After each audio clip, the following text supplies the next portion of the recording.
મને ઘણા પૂછે બાપજી, મને કે અત્યારના છોકરાઓમાં આપણા છોકરા આપણી પેઢીમાં અત્યારના છોકરાઓમાં ફેરવું. મેં કીધું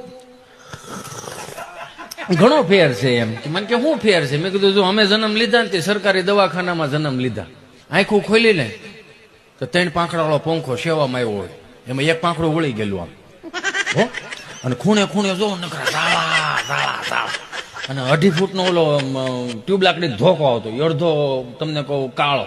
એટલે આપણે આંખું ખોલીને તો અંદરથી એમ જ આ વાત છે, પણ આ સુવિધા બધી આપણે જ ઊભી કરવા રહે, બાપા પાસે કઈ છે નહીં.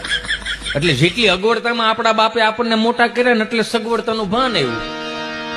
અગવડતામાં મોટા કર્યા એટલે સગવડતાનું ભાન આવ્યું. તો કે આજની પેઢી દવાખાનામાં જન્મ લે, વીઆઈપી દવાખાના, આંખું ખોલે એટલે એની આમ જો સેન્ટર એસી હો, સેન્ટર 80 42 ઇંચનું ટીવી હો, અને હિસકાવા વાળા તમે ઘેરે રેવા નથી દીધા, ગમતા તો છે નહીં, તો ઇલેક્ટ્રોનિક ઘોડી આવી ગયા, મળું 7 દબો ને આમાં ક્યાં રાખે આમાં હો. આમાં કસરત તો થાય લાગે તમને એમ, એમને દાંત ન કાઢે ભાઈ, વળ ખાઈ દે ત્યાં દાંત કાઢે છે બધા. એમાં ઓલું 2 ઇંચનું ઠૂઠું આવ્યું, ઓલું પેન ડ્રાઈવ નામ ભરાવો એટલે પછી એમાં ગીત વગેરે કે ઉલ્લુ લુલ્લુ લાઈ ગયો ને તારો બાપ ટાઈ ગયો, આમાં ન થાય બીજું શું થાય? મને ઘણા પૂછે